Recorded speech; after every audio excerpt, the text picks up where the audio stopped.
Meghan has written to the King about racism concerns. The revelations come after the Duchess of Sussex confirmed she would not be coming to Britain for Charles' coronation. The Duchess of Sussex has expressed her concerns about unconscious bias in the royal family, in a letter to the monarch, which the Telegraph can reveal.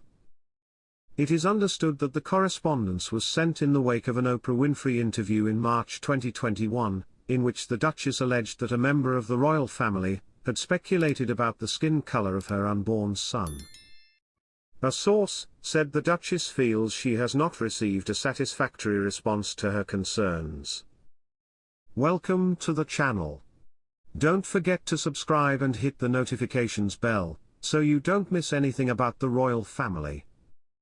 The messages appeared just weeks after Meghan confirmed her decision not to attend the coronation, and are believed to be one of the factors behind the decision. It is understood that her letter was sent in response to a letter from the king. It is believed that he is the only senior member of the family to have contacted the Duchess after the interview. It was understood that the then Prince of Wales lamented the gulf that had developed between the two sides of the royal family. He is said to be disappointed that the Duke and Duchess felt the need to make such high-profile and damaging allegations. In the interview, the Duchess told Winfrey that there had been concerns and conversations about how dark Archie's skin would be when he was born. A source claimed that the messages indicated the identity of the senior member of the family who made the comment. It is understood that both the King and Duchess acknowledged that the individual's remark was not made in bad faith. It is believed that the Duchess thanked the King for his words. The Duchess' letter is also said to indicate that she never intended to specifically accuse the individual involved of being racist, but rather was raising concerns about unconscious bias.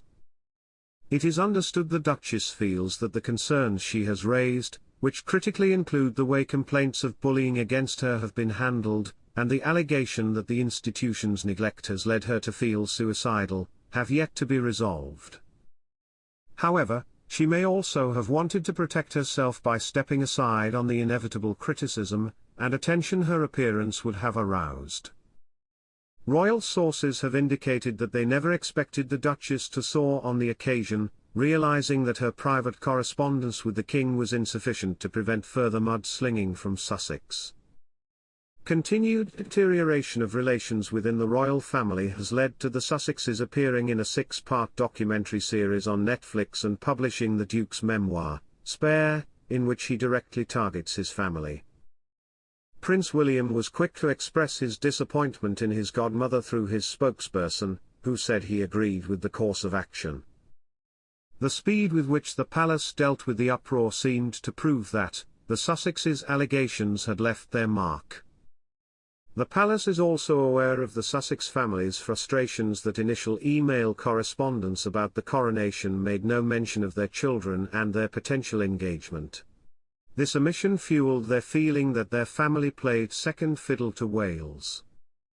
Following the late Queen's death, the Duke and Duchess have confirmed that they would like their children Archie and Lilibet to use the titles of Prince and Princess that they automatically inherited.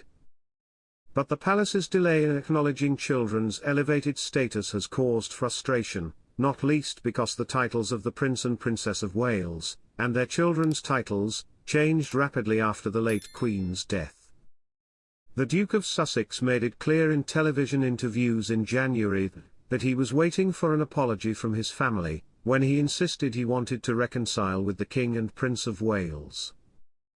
Tensions with Charles calmed down when the King eventually reached out to his son and the pair had a heart-to-heart, shortly before the Duke confirmed his presence at the coronation. But there have been no such openings for Meghan, with whom relations remain at rock bottom. The Duchess told Winfrey that several conversations took place between an unnamed member of the royal family and the Duke about what their unborn son would look like. She told the US broadcaster that it was safe to assume there were concerns about the color of his skin. She declined to name the person involved, saying, "I think it would be very harmful to them." The Duchess did not use a racist word about the incident during the interview. At the time of the interview, the monarch, then Prince of Wales, was said to be extremely concerned about allegations of racism, which led to crisis meetings at the highest level of the institution. In January, the Duke attempted to walk back hurtful allegations made in their interview with Winfrey, insisting he did not believe the royal family was racist and that he had never hinted at it. The Duke told ITV's Tom Bradby that when he and the Duchess revealed that a family member had raised concerns about the skin color of their unborn son, he did not accuse them of racism. When asked if he did not consider it fundamentally racist, he replied, "I wouldn't, because I didn't live within that family." The King has long championed a multicultural Britain and firmly believes it is his role to protect and celebrate this diversity.